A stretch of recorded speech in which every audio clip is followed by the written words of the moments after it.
Just put them away then, all right? You Harold's over here staring. Freddie.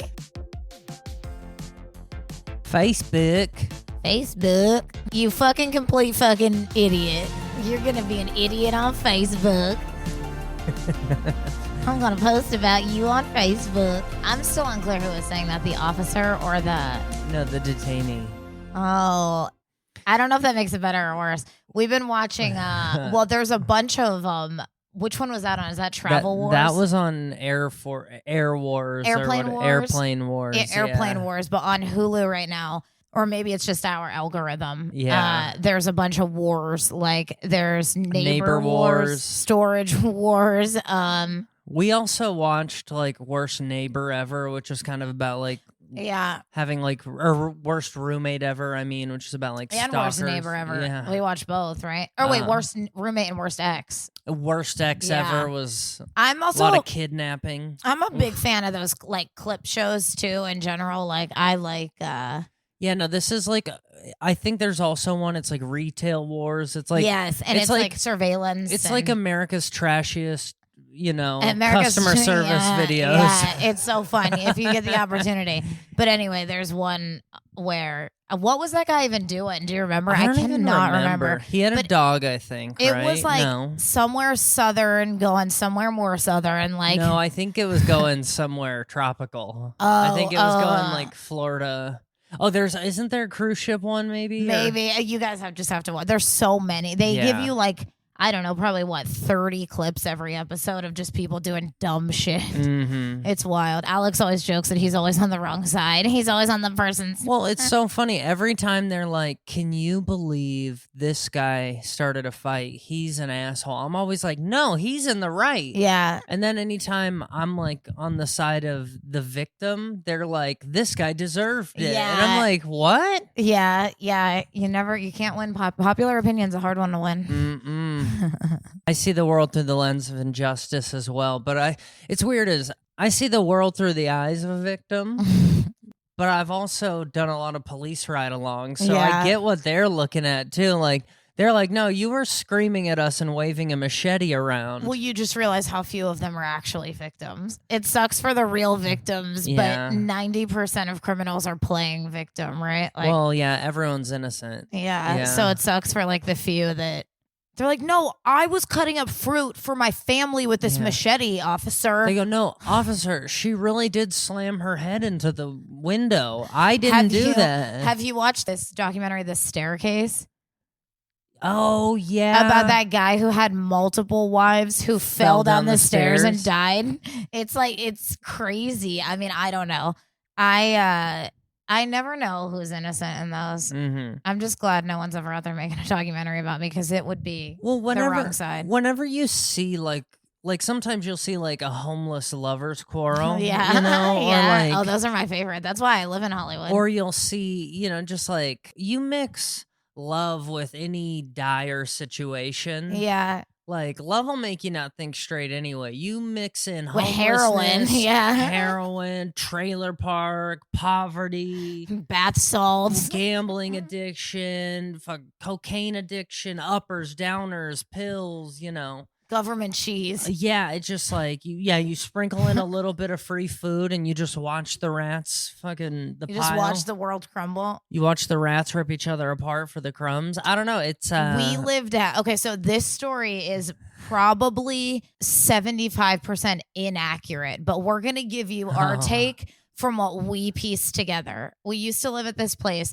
that it was like cottages. They were like little duplex cottages. And at the very front of it, you almost couldn't tell it existed from the road because it was like a gate, but there was all these vines that ran up the gate. Like it almost covered. It was meant to be like probably a privacy thing. Yeah. But on the other side of the gate was where we kept our trash. They were big trash dumpsters.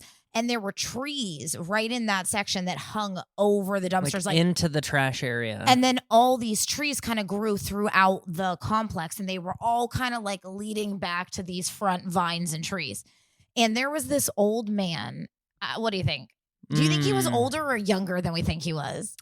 He was the kind of man who looked like he had no teeth, even though he did. He was like a Hasselhoffy whatever that part of the world is. That might be German. I don't think he was German. But his dog, and honestly, the dog wasn't ever really actually mean to us, no. but it looked so like it was as old and like as he was. One day it was like biting him and he like got in a fight with it, and then he looked at me like, wild, huh?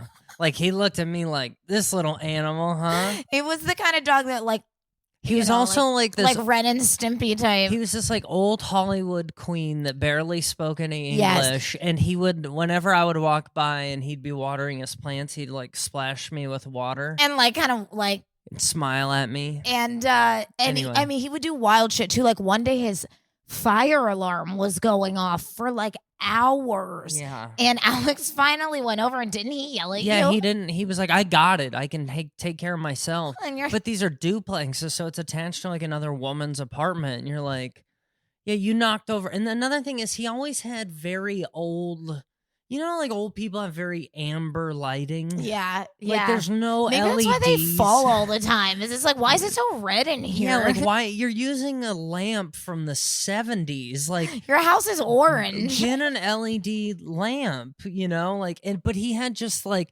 A lot of stained glass touch lamps. It was the kind of lighting that you're like, you look at it and you're like, I hope that's the flicker of a flame and not some faulty electronic that's. Yeah. So anyway, we live on like at this point, we live on kind of like a major street. And in LA, people just often leave their trash wherever they'd like. And Their I don't know mattresses. if it was because it was someone from our complex, like on the other side of the dumpster. There was a mattress leaned against the wall. If I had to guess, it was from the building next door. That building, that building was like, I think that building was some kind of like criminal release. I don't know. The building was a while. Wait, hold on. Like people with wards of the state who need care, but it was almost like a halfway house, but for like invalids. I don't feel like they use that word, but there was the window behind our window. There was this always is like my favorite story of all time. One day I was at home and I just heard this man with Down syndrome calling everyone he knew and telling them it was his birthday. But it was kind of sad because at some point it occurred to me, I was like, oh, this guy's like 40 and he's just calling people like, hey. Is anyone going to tell me happy birthday? Anyone going to wish me a happy birthday? But like, this building always had like it was wild fights in it. There were like always police there. People would not take their meds in this building and just start like screaming. I really do think it was like a mental, because you know what's, hold on. So let me get to this story. You know what's funny? I'll tell you what's funny in a second. So this mattress is leaned up against these vines and this wall. And Alex is working one night and I'm at home and I get food delivered and I see that the guy is about to be there. So I go out to meet him and it's like the sky in front of me is orange, like bright orange. And I'm like, what is fucking going on? So I like, as I'm walking up to meet him, I realize it's the whole front of our wall, like of the dumpster wall, the front wall is like in flames and it's caught fire. It's like catching fire to the tip of the tree that's hanging down. And the tree is hanging above all the dumpsters. And there's this Korean man delivering my food and I come out and I'm like looking and I'm like baffled and I'm like, what the fuck? And he's like, this man just lit it and walked away. And I was like, and then he turned to leave and he looked back at me and he goes, he was black. And then he left and I was like, are you not, you saw this first. You're going to leave me to deal with your racism in this fire? It was like either that afternoon or the following afternoon, the old guy, some like young kind of crackheady type of dude, like kind of possibly living on the street. Honestly, probably lived in that building. Maybe. Probably lived right next door.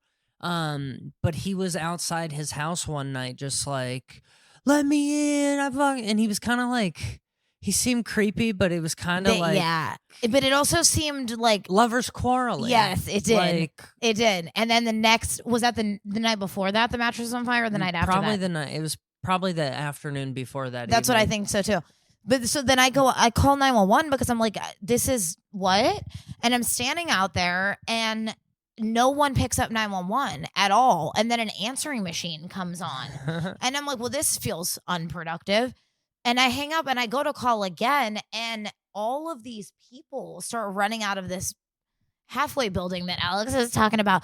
And they all have these, those like, I'm pretty sure the apartment's like required to give them to you, the mini fire extinguishers that go under your sink. No, they had like the ones I think their apartment's supposed to give you to go under your sink. There was like 7 or 8 people that ran out with the little sink ones. And then one guy in scrubs ran out with the hall one. What if you're right? What if that is some kind of medical? What if that was like their handler?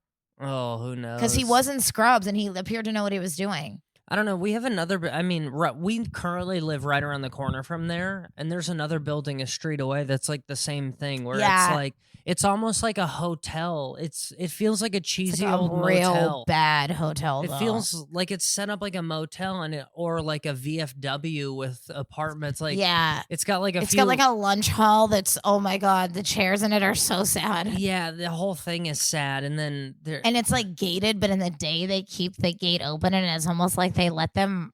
But they're all around our neighborhood, and we live next to a 7-Eleven, so they're constantly on our street. I mean, they pretty much just go to 7-Eleven every day. I know, that's all they want to do. The old guy, smokes weed all day, every day. The other old guy walks around shirtless down Sunset Boulevard. It's those 2 like boomer-aged ones, the blondes. How old do you think they're? They're actually probably like just 30, but they've been roasting in the sun for years. Yeah. They're like weird. They always look like they're up to something. Like they have goals. We have like if you live in the city and you see people outside a lot, like you have your like regular people you see, you kind of keep up with them and make sure, I don't know, not that you're really gonna, like we don't know anything about them, but like if I don't see there's a blonde I like, a girl, and I don't know, her hair is, my question is, did the amount of money and effort and product that I put into my hair, if this woman is living on the streets, she has hair like fucking Rapunzel. Well, are they getting them better water at that facility? No. This bitch has hair like Rapunzel. Okay, she grooms. She probably just like pulls it all day, so it's nice and strong. Maybe. It's like those people who let their fingernails grow and they're like snails. Have you seen those people? Anyway, I don't even think we said hi to them. We didn't. Hi, what's up? Hi, welcome to Unraveled. Yeah. These are our thoughts of what was our first thing we talked about? What was I bitching about when I came here? Facebook. Some guy was getting arrested on an airplane and he said, Facebook? No, what did he say? Oh, he goes, well, everyone's like filming and he's aware, and he said, well, I'm going to get in a group and I'm going to post this on Facebook. You're going to look like a fucking complete fucking idiot on Facebook. That's what he said. Facebook. Anyway. Why do like all extremely Southern men sound like a little gay? I don't know. They call that redneck, not even Southern. That's like Facebook. Rednecks in Alaska, rednecks in Montana, rednecks in Texas, rednecks in Florida, rednecks they all in say California. Facebook the same way. No, but they all, what's up, man? Hi, Facebook. I'll they all ride 4-wheelers. Yeah, man. Dude, I got when my Aunt Kathy died, she left me some money and I got a 4-wheeler with it. And we go 4-wheeling, man. Dumont, you ever been to Dumont? Dumont Dunes? 4-wheelers are just the inland bros of jet skiers. Like, yeah. You don't have these lakes, private lakes. No. Honestly, where you're from, I'm surprised they don't put jet skis in pools. Race to the end, brother. Honestly, that's going to be the next event at Circa. Pools are closed today. There's jet ski racing. That's a good idea. You finally said something worth hearing. Should I sell that to somebody? You should, yeah. Dana White, here I come. Anyway, this man let snakes bite him 200 times to create a better snake bite anti-venom. What do you think? Did he die? No, he's still going. Ew. Scientists have created a broadly effective anti-venom using the blood of a Wisconsin man who has spent years of his life exposing himself to deadly snake bites from black mambas, taipans, cobras, and many more. Smells like the kind of guy who has a booth at a swap meet. Yeah, I mean, but he did... Why is he around so many snakes? If I wanted to get bit by a black mamba, where the fuck would I go? Well, it says in 2001, after working up to it for years, Tim Fried finally allowed himself to be bitten by a snake. He started with venomous cobras because they're dangerous and because they're what he had on hand at the time. Also, I'm surprised he didn't just get bit. Like, don't most people who like work and handle snakes get bit like organically? I think it's like Well, the kind of snakes he's dealing with, you don't want to get bit by at all. Why? I know, but isn't that why they call it an accident? He says, my first couple bites are really crazy. It's like a bee sting times 1,000. You can have levels of anxiety that go through the roof for hours. Fried has been fascinated with snakes for as long as he can remember. He used to hunt garter snakes growing up, and as an adult, his obsession turned to venomous snakes and the harm they cause people globally. He felt the most dramatic way to raise awareness of the issue was to allow himself to be bit repeatedly. This is the kind of guy. In the name of snake drama, am I This right? guy fucking talks like this, man. Yo, open up a Facebook stream. This black mamba's about to bite me right in the left testy. He admits it's been a rocky road. I bet. Right out of the gate, he says, I was put in ICU after 2 cobra bites, and I dropped. Fucking noob. I dropped in a coma for 4 days. Oh my God, how pathetic. Fried recovered and with time became more careful. To date, he's estimated he's only been bit some 200 times by all manner of venomous snakes. How does one become more careful? They're acting like he had a heroin overdose. Now I learned that I have to eat before that gardener snake comes over. Like, what? Fried's motivations evolved to see if he could develop immunity to the swirl of toxins so that his body might provide a roadmap. Blah, blah. He says these snakes may be dangerous, but he's often found them easier to understand than people. Yeah, no, I would for sure be able to get along easier with something that tries to kill me daily. Yes, it says that how many people a year? Well, yeah, that's my question. Is this, get cancer and then have that try to get cured. Is this affecting people? Every year, venomous snake bites kill tens of thousands of people globally. So, if you divide that up by country, it's problem in low and middle income countries and also countries in the tropics. So it takes one dumb American to get himself sick. But whatever they get out of this, that whatever they make, those countries aren't going to get access to it anyway. They don't even have fucking clean water. Mm-hmm. They're not going to get this new age snake venom. This is like a real life, like crazy Spider-Man. He's cool. He seems wild. If anyone has broken through the problem of getting the immune system to focus, it's this guy. By this repeated stimulation with all these snakes. Pretty crazy, though. I'm curious if a tarantula goes and bites him, will he die? Who knows? What if that? Isn't that like kind of how that always goes with those guys, though? Like Steve Irwin, didn't he die from like a stingray? But hasn't he been inside the mouth of a tiger before? But no, it stung him in the heart. Like the barb. Yeah, finally they were like, punctured his they heart. were like, this man has been fucking with us for years. Mm-hmm. I remember people being sad about that. Yeah. I guess it's sad that he died, but it's like he was really like he was from that time where they're like we don't come from the time of only 3 channels, but we come from the time of like 40 channels, 60 channels, whatever, and yeah, there was someone else with the tiger on Channel 10. Yeah, he was pretty good.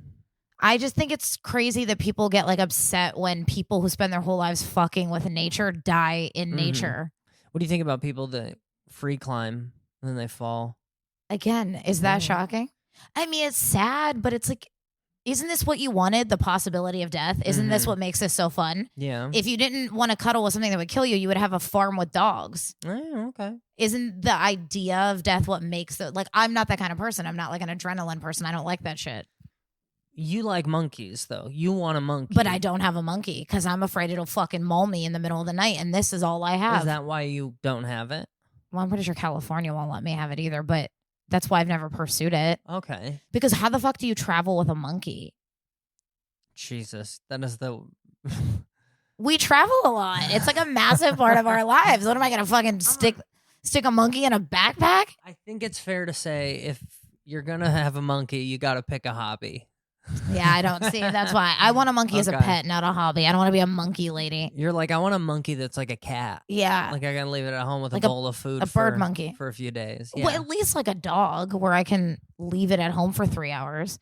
What am I supposed to do with it when I need to go to the grocery store? I'm going to come home. It's going to be fun. You know what I mean? Hanging. It will probably tear my chilling. bamboo apart. These are serious. Shitting and throwing it. I know. Yeah, I know. Well, then people put them in diapers, and I don't understand because they have hands. Mm-hmm. What's the diaper do? The best it can. Can't they just take off the diaper? Probably. Does anyone out there have a pet monkey, and is it worth giving up the rest of your life for?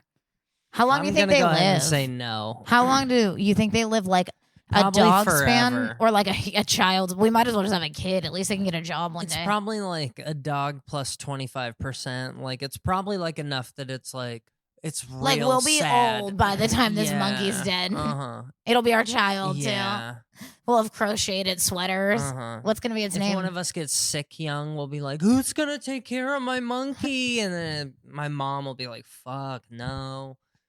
Oh, your mom can't handle a monkey. No. Your mom can barely handle a Unless dog. it became a service monkey. No, it's not real. I call bullshit. Maybe we should make a Hollywood monkey. call Would you live bullshit. with a show monkey? No.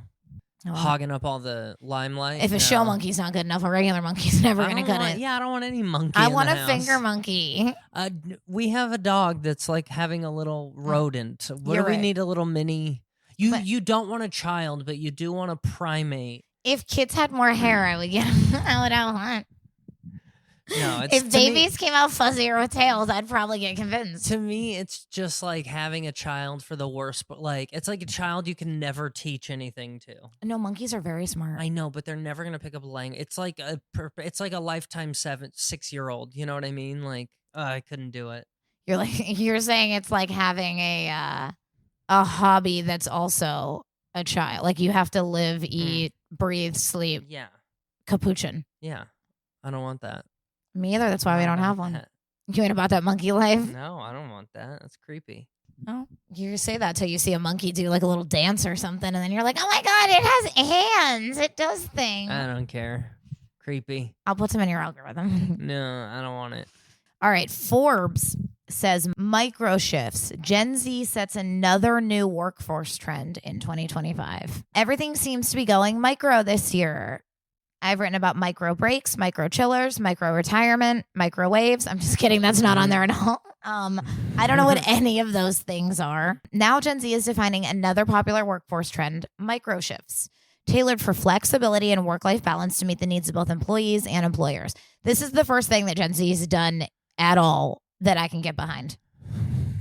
As the cost of living continues to rise and consumer confidence nosedives, a new report shows that younger and older workers are leveraging micro shifts to maintain flexibility and manage personal responsibilities. A new workforce report from Deputies The Big Shift reveals how Gen Zs are rewriting shift work in an emerging trend known as micro shifts. According to the report, micro shifts are flexible, short, 6 hours or less shifts towards more flexible work arrangements, allowing workers to balance responsibilities such as caregiving. Micro shifts tap into an underutilized pool of talent by challenging traditional employer-employee relationships.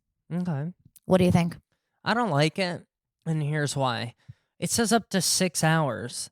That's pretty much, it's 3/4 of a shift with 0 of the health benefits. But what if you only had to You're work like... almost full time, and you're like, at that point. Well, I guess... I thought they were going to come out the gate like, we got 3-hour shifts. Well, I was going to say having a that's... party. Somebody set that up 6 hours or less, but I don't know. I haven't like seen a posting for one of these micro shifts, so I don't know. Like if you're part-time, maybe you do like... Yeah.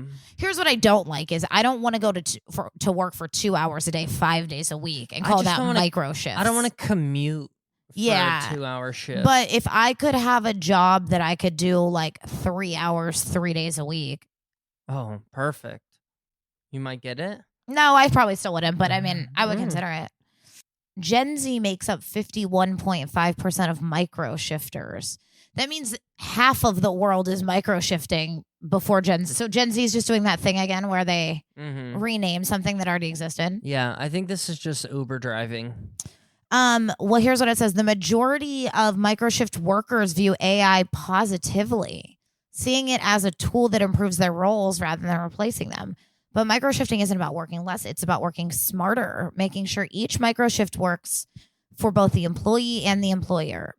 We're seeing shorter average shifts both among Gen Alpha and baby boomers too. That tells us this is bigger than a niche trend. It's a generational shift. Maybe. To me, it just sounds like young people can't work more than 3 hours and old people can't work more than 3 hours, and they just finally have a common enemy. And I mean, unfortunately, I don't think we fall in either of that category. Well, I'm latching on. We're old. We come from the generation of get a job, you lazy bum. I've been saying no to that, so you can't shorten my shift and convince me. It says microshifting is most popular in the hospitality and service industries, whereas there is less regulatory constraint compared to sectors like healthcare. And women make up the majority of microshifters. Well, you don't say. Honey, listen, if you're going to keep getting your tits done every 5 years, you're going to have to go out and get yourself a microshift. She goes, no, we both work. I mean, he works macro shifts and I work micro shifts. But we each contribute in our own way. His shifts are macro. I didn't hire him. I didn't choose that. The macro life chose him. Yeah. And now, because of his macro shifts, we have like this expensive car and we're not going to get rid of it. So it's we're not going to pay for it with my micro shifts. No, so it's like, what do you want to do? Do you want to like, now we're between a rock and now he's working a macro shift and a micro shift. Yeah. Yeah. He's working macros. Thank God for those micro shifts, or else he would have just had to kill himself. Yeah. I got him to cash in his giga pension too. So 68% of Gen Z and 25% of millennials make up the young women, they say. So apparently boomer women are not getting in on this micro shift. Yeah. Those people represent most poly workers. What the fuck is a poly worker? I thought I was a micro shifter. No, I got a micro, I got a poly. It's just like, before I know it, this has become a unicorn quad all over again. Now we're at a garden party, just fucking taking off our socks at the table. What's going on? I don't have anything else. There's nothing really interesting about this other than apparently shorter shifts are being offered in hospitality and service industries. So, well, it is interesting. But again, if you live in any kind of this sounds fine and dandy when it's a 10-minute drive to work. Yeah. You know, but, or like, I've always thought it'd be cool the way like they do in Italy where you go in for 4 hours, you leave, you come back for 4 hours. That seems cool. But for an American per hour pay, these aren't the kind of jobs that pay you $40 an hour. These are the kind of jobs that pay you minimum wage. Well, and I was just thinking they said service and hospitality. They probably rely on tips. So if you're not there I bartended all through nursing school. You have to also stick around for your tables to leave or you don't make your money on them. Yeah. So it's like by the time you get a full round of tables in there, your next probably... Hey guys, could you close out? My micro shift's about to end. You're like, bitch, we've been here for 5 minutes. I'm micro shifting right now and I need to go. Anyway, Gen Z, they're running it again. Yeah. I like the concept. I'm trying to think of a scenario where it would work. You're right. It doesn't seem, in a minimum wage job, you're making like $100 a week. Yeah. And you have to give up multiple days of your life to go micro shift. My personal thing is I used to enjoy 410s or even like 313s. Kind of, I've had a lot of weird stuff. And I would rather do 1 10-hour shift than 5 2-hour shifts. You know what I mean? Yeah, me if the too. 10 hours a week could pay my bills, I would rather just go hit Monday, have a long Monday, and take a week off. I mean, the only thing I can think that like it would make sense that I would want to do it in is an industry that's definitely like not like if I could go write for a TV show for 2 hours a day every day. Well, micro shifts is just what your first job is. I know. That's what I'm saying. Is none of these are jobs that you like. Yeah, you only work micro shifts because you have to go to high school. Yeah. I work a micro shift at the pretzel stand. What age group is Gen Z? I always forget this. I can't keep track. Are you gonna look? I'll look it up. They started in 97 and ended in 2012. So they're anywhere from 13 years old to 25 years old. Like, yeah, of course they're working micro shifts. It's because you have a work permit. That's well, unless I wonder if they're referring to like the new grad. Like if they're 25, that means like from 22 to 25, you're out of college. Yeah. Like I wonder if what. Well, again, to me, it doesn't feel like micro shifts are a trend. It just feels like it's like retirees and people. Apparently, Gen Z and millennial women. Yeah. And old people. Oh, millennial women? It said the 68% of micro shifters were women. 25% of that were millennials. There's really only one anomaly to the whole statistic here, and it's women your age. Yeah. Oh, weird. Okay. Yeah. There's only one thing that's really interesting. And the thing this article was just written by a millennial woman who's like, no, Mom, it's a micro shift. Okay, read my piece on micro shifts. And then she blamed it on Gen Z. God, you're so old. Read my shift on. No, Mom, it's what the kids are doing. Yeah. This girl Becky, she comes in for 2 hours when she gets out of school. Her mom picks her up. By the way, you need to come get me. I got another DUI. Pack me a lunch for work today, please, Mom. Will you cut the crust off my peanut butter and jelly sandwich? Thanks. What do you got? You done making fun of me? No, I'm not done making fun of you. Oh, okay, good. As long as it's going to continue. Should I be done making fun of you? I am the exception to even the micro shift rule. Mm-hmm. Yeah. You're Mine is the, what's another M word for zero? Minus shift.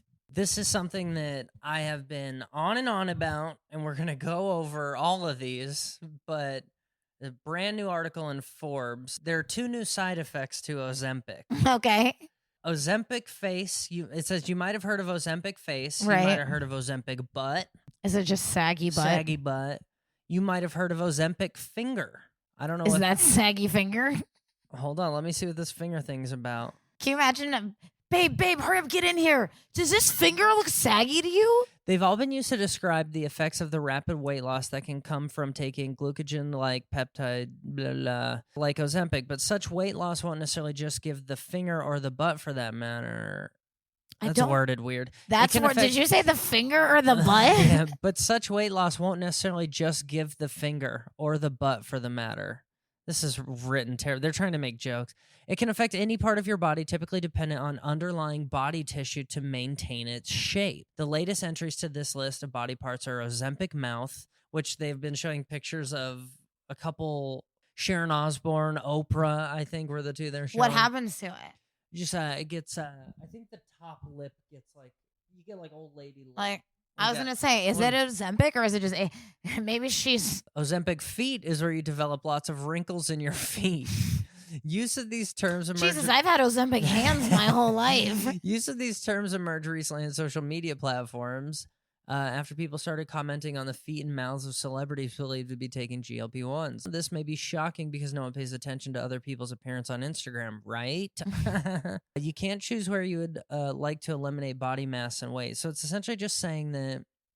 Oh, I see. So it's saying you might end up losing all the weight in one part of your body. One of the things that it initially did was it would start to almost kill the tissue of your stomach. That's how it kills your hunger, is by killing your stomach, essentially. And I think it's just breaking down large...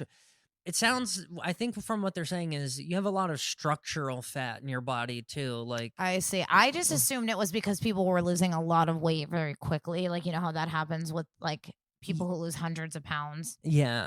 This is kind of saying that it's breaking down all the fat in the wrong places. Yeah. You can't pretty much control, you start getting, you start getting jiggly fingers, but you still got a gut. Listen, if you have to do it, if it can either be big and unwrinkly, or small. I'm just saying, if that's your goal, there's filler for that. Yeah, okay. How annoying, though, huh? You have to inject yourself for months to have things removed only to fill it back up. Well, and you have to keep injecting. I think it quits working almost immediately, but right? If you reach your... I mean, I know in theory, the idea is you change your lifestyle, right? Now, all of a sudden, you love fucking kale. But, I mean, if you don't need to lose more weight, you can stop it, right? You just can't go back to your old habits. Here's where it comes from. Okay. Why do you think Ozempic finger? Why do you think it made the news? I found the stories and I know exactly what they are. Think of the kind of girls taking Ozempic. Oh, is it nail issues? No, think about what else they might be losing. Rings. Oh. Is it because... A lot of engagement rings. So they're just getting too skinny? They're losing weight and their hands are getting slender really fast. Yeah, that happens, I think. So that's why it was an issue. Oh, I see. So a bunch of bitches lost these diamonds after they shot themselves in the stomach for months to prepare for their wedding. Yeah. God, I guess it's a good problem to have. I mean, no one ever lost their ring from getting too fat, so you should feel lucky. First world problems. Huh? Yeah. Ozempic mouth. I mean, that looks like filler mouth. I don't see it. She's 100 years old. That's true. You're right. What did you want? I mean, her mouth wasn't going to look like a 20-year-old. Yeah, I know. But also, do you think she's also not getting injections? No, look at her forehead. She has no Botox. All right. You can always tell. You're right. They're not using good examples. But also, yeah, I think they're specifically talking about all the skin around it. It's just people losing weight really fast. Yeah, that's what happens.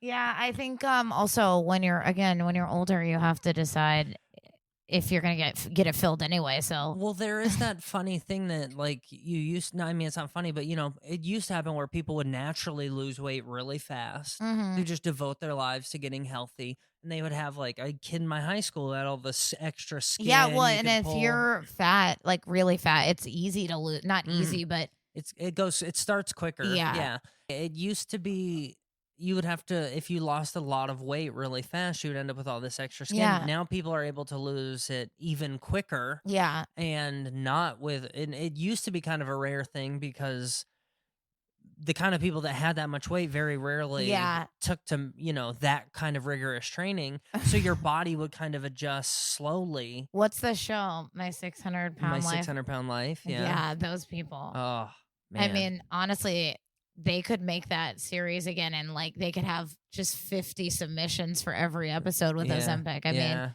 because the whole reason I think they don't have more people on that is not that there's not people. Ozempic killed my 600-pound life. Yeah, I mean, I don't think, I guess it gets the 400-pounders now down. Yeah. Even Jillian Michaels is like, what am I going to do now? Yeah. Well, these guns are no match for Ozempic. So, Stylist says these are the 5 key reasons people have affairs.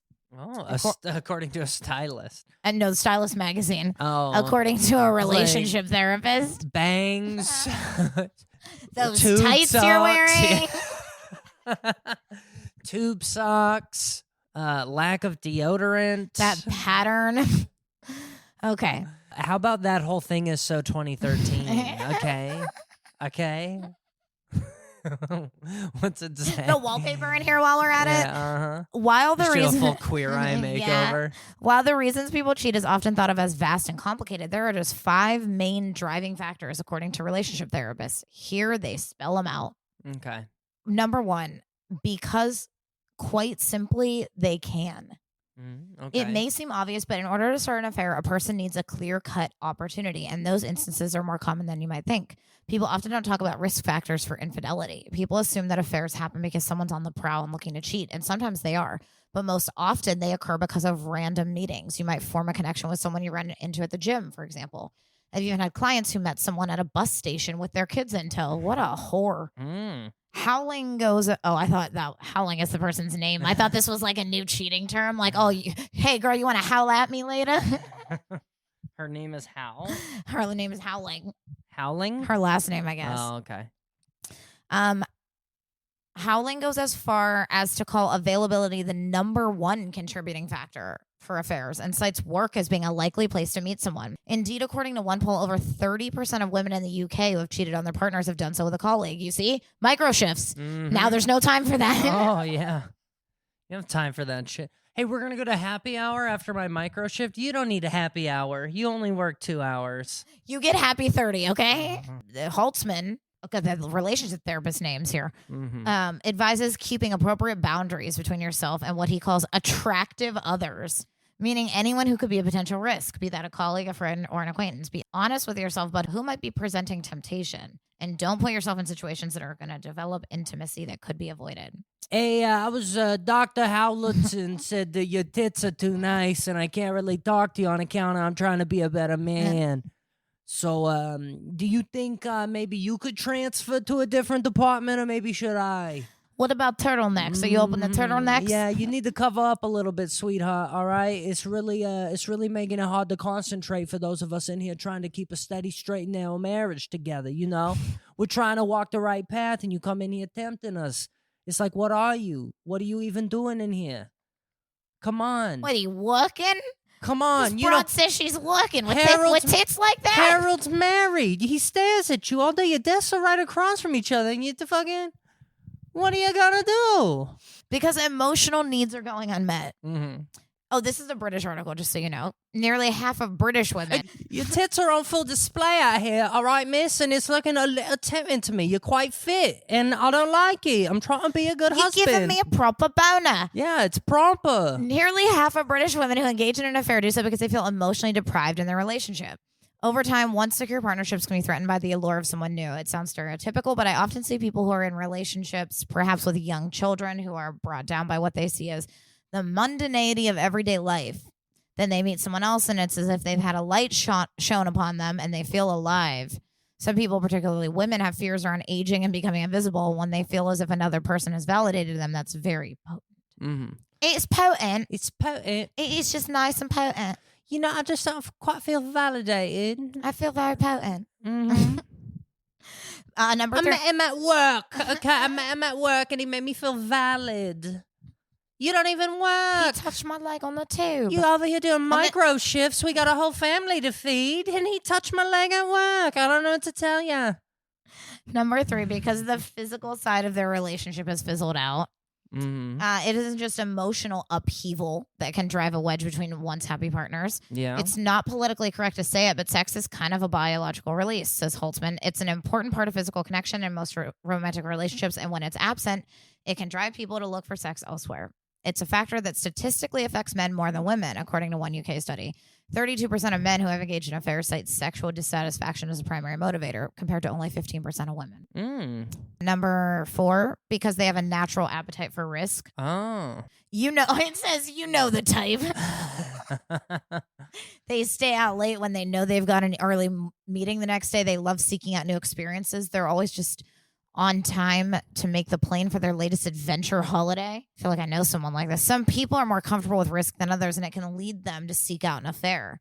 Cheating is a risky business because you could lose your home, access to your children, or in the case of a high-profile divorce, your wealth. Are you putting yourself in situations that are out of alignment with your core values and things in which you find security? Is losing your wealth out of alignment with your core values? Hey, is losing all your money to that money grubby whore out of alignment with your core values? You stole it from all those innocent people in the first place. Now you don't want to just go giving it away. Don't just go giving it back. There are certain personality traits that can make people more willing to take risks because they get bored more easily when they're not doing anything new or exciting. Some people lack that internal signal that stops them from making mistakes because it simply feels right in the moment. I liken it to getting into a car. You need to know where the brake is and have it available to you. And number 5, because they're drawn to self-sabotage. While it's accepted that most people who seek out affairs are prompted to act by a sense of dissatisfaction, some people are drawn to cheat for precisely the opposite reason. Life is simply going too well. I work with elite athletes, self-made billionaires, and very high performers, and I've seen those people self-sabotage with affairs. It's like they're driving along a road, all the lights are turning green, and they start to wonder, when is this going to fall apart? They experience a sense of existential doom that's powered by underlying limiting beliefs about themselves. Baby, I hope you fuck someone else one day because our lives are going so well. I hope one day you fall into some pussy, and I'm like, what did you do this for? And you're like, baby, it's just been nothing but green lights for us. It's just been win after win. This house lately. in the hills, the plane we just bought, none of it is satisfying these urges. If that's how you cheat, baby, I hope you do it. Okay. Before he cheats. Yeah. That's how I'm gonna remix that song of Before He Cheats. I hope he buys a private plane. Anyway, that's it. So it turns out, ladies, that doesn't matter what you do. Most times he just falls into some pussy that was close by. Self-sabotage. I am going to be honest, though. Kind of a cop-out from a writing standpoint. You think? A little bit. I don't know. There were surveys. 30% of women. 3 reasons that guy shot up the school. Quite frankly, he could. You're like, there's underlying mental illness. That is the entire basis for the gun laws that I'd like. Okay. Drug abuse, underlying mental illness, complete poverty, feeling backed into a corner emotionally, physically, everything, just feeling like he has nowhere to go. Maybe he's got complete, what's the term I'm looking for? He's a complete fucking idiot. Oh, wait, a fucking complete fucking idiot. Just because he simply could. Well, 30% of women say maybe that's a woman thing. Right, I got proper validation and I could. I took cock because I could. That sounds like a bad nursery rhyme. I took cock because I could. Yeah, it does. Doesn't it sound like a British nursery rhyme? It sounds like it's only getting worse nursery rhyme, too. Oh, now I was going in a full song. Oh, okay. It was like a royal celebration. Oh, okay. Didn't you hear? That's what they sang to Prince Harry. That's what Meghan Markle's really mad about. I took cock because I could. I think that's what they're all mad at Meghan Markle about. I hear it's because she took it because she could. Anyway. Nothing like royal cock, am I right? We are probably Harry, probably not. I no. know. I mean, it's a long stereotyped thing about the Puerto Rican dude who needs a place to sleep and has the gray sweatpants on, you know what I mean? Or the Like you're saying the guy that fucks you because he needs like a place to sleep. Oh, you're saying you know, fancy or cock isn't fun? No, like the print you see through sweatpants. You know what I mean? Like, So you're not. You think Harry's no, Harry. He's good. No, I don't think so.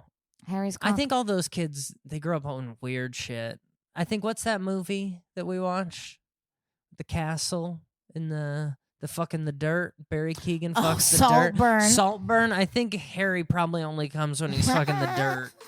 I think Harry's into some weird stuff. It's so funny is he's probably into some really kinky stuff his whole life, and then he's like, you know what? I think I'm gonna go black once, and they're like, unacceptable, Harry. He just had white women in chains and whips tied up in the castle. I mean, his uncle was on Epstein's house every other Thursday for tea and That's crumpets. How racist the UK still is. And they're like, you know, it's this. You know what they it's say that about hussy. black. All right. Well, thanks for being here. We'll be back at some point. Follow Olivia. Did you say backs? We'll be back. Yeah, I'm. Yo, we'll be for a dog. We'll be backs, dog. We ended up with a dog halfway through. Follow Olivia on Instagram at Olivia Janelle, Janile. And you can follow Alex at con.tv. And you can follow Mushroom at a dog named Mushroom. Say bye. Bye.